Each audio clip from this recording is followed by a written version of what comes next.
देखो, इंसान के ना रियल चेहरा में और कॉस्मेटिक फैब्रिकेटेड नकाबी चेहरा में अंतर होता है। मुखौटा वाला चेहरा जो होता है वो अलग होता है और रियल जो फेस होता है वो एक अलग होता है। रियल जो फेस होता है वो आपकी आत्मा की सुगंध होता है, आत्मा की क्वालिटी को दर्शाता है। बहुत लोग देखोगे social media, Facebook, WhatsApp, Instagram, यहाँ वहाँ बहुत हंसता हुआ सुंदर सा चेहरा लगाएंगे जिसको देख के आप आकर्षित हो जाओगे, मोहित हो जाओगे, जो उनका रियल चेहरा नहीं होता है। इंसान का देखो, जो आधार कार्ड होते हैं, वोटर आईडी होते हैं ना, वो जो फ़ोटो होता है ना वो कैसा होता है, वो आपका ओरिजिनल फ़ोटो होता है। मतलब हम ओरिजिनल जिस स्टेट में रहते हैं ना वो फ़ोटो वहाँ पे आपको दिखती है। और जो आपको फेसबुक पे दिखता है ना, व्हाट्सएप पे दिखता है, वो हर इंसान अपना जो सबसे सुंदर फ़ोटो होता है कई बार क्लिक रिक्लिक क्लिक रिक्लिक करके लिया रहता है वही लगाता है। और हमको लगता है कि देखो सामने वाला आदमी कितना हंस रहा है, कितना खुश है, उसके जीवन में सिर्फ और सिर्फ सदाबहार ही सदाबहार है, भगवान सिर्फ उसकी झोली में खुशियाँ ही खुशियाँ डाल दिया है। और मेरा फ़ोटो भी कैसा आता है, ऐसा फ़ोटो आता है, इस फ़ोटो को देखकर मेरा अपना बच्चा ही डर जाए। अब देखो, यही जीवन का सबसे बड़ा दुख का कारण होता है। हम भ्रम की जीवन जीते रहते हैं। हम कभी भी इस चीज़ पे गौर नहीं करते हैं कि ये जो दुनिया है ना, सोशल मीडिया की दुनिया है, व्हाट्सएप फेसबुक की दुनिया है, ये एक मायावी दुनिया है।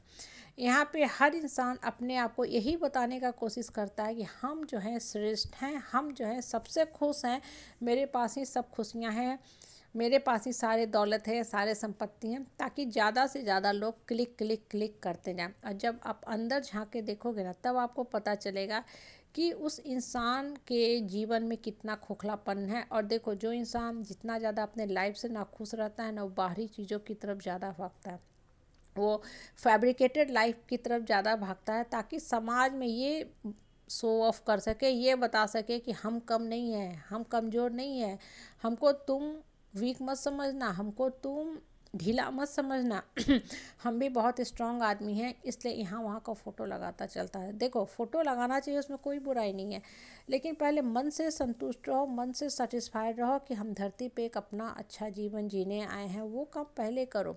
और देखो, जो इंसान की आत्मा सही रहती है, सही सोचता है ना, वो इन सब चीज़ों के पीछे, फिजूल की चीज़ों के पीछे कभी नहीं भागता है। ठीक है।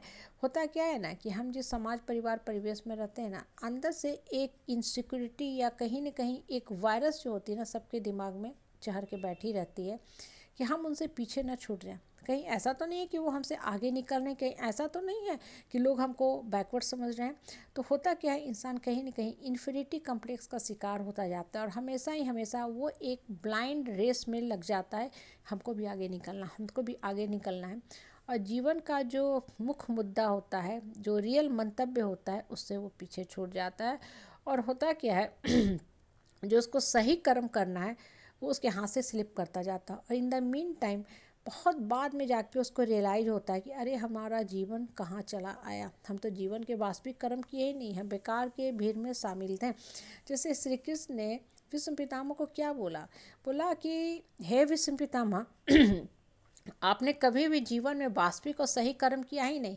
आप सिर्फ और सिर्फ ये एक गलत धारणा मन में क्रिएट करके जी रहे थे कि हम बहुत श्रेष्ठ आदमी हैं। क्यों? क्योंकि हमने भाई सब कर्म कर दिए, कि पिता को खुश करने के लिए एक प्रतिज्ञा कर ली कि हम ब्रह्मचर्य का पालन करेंगे, और गद्दी पे जो भी बैठे XYZ अधर्मी पापी कुकर्मी बैठे, उस इंसान में अपने पिता की छवि देखेंगे और हमेशा ही हमेशा उसका साथ देते आएंगे। भीष्म पितामह का भी ये बहुत बड़ा भूल था, जिसके चलते उनको युद्ध भूमि में सब कुछ देखना पड़ा और सबसे अंत में उनकी जीवन लीला खत्म हुई। क्यों? क्योंकि पूरा जीवन सिर्फ और सिर्फ अधर्म करते रहे, हाँ गलत करते रहे। उनको खुद ही पता नहीं था कि वो क्या करते आ रहे हैं। वो मान के चल रहे थे कि हम बहुत अच्छा कर्म करें, हम नेक कर्म करें, जो भी गद्दी पे बैठा वो कुछ भी करे हम उसका सपोर्ट करें, भले ही वो दुशासन, दुर्योधन, कर्ण, शकुनी जैसे लोग ही क्यों ना हो, जो पूरे घर में घुस के, राजमहल में घुस के उस घर की जो कुलवधू थी, द्रौपदी थी, उसका चीरहरण किया, उसके साथ दुष्कर्म किया, गलत किया, कभी रोकने की कोशिश नहीं किया भीष्म पितामह ने। इसलिए स्वाहा स्वाहा स्वाहा उनका भी हुआ। अब देखो, गौर करने वाली बात यहाँ क्या है ना, कि जीवन में ना शांत बैठो, अकेले बैठो, चुपचाप बैठो, ये देखो कि मेरे मन में क्या चल रही है, मेरी आत्मा में क्या चल रही है, मेरा सोच क्या चल रहा।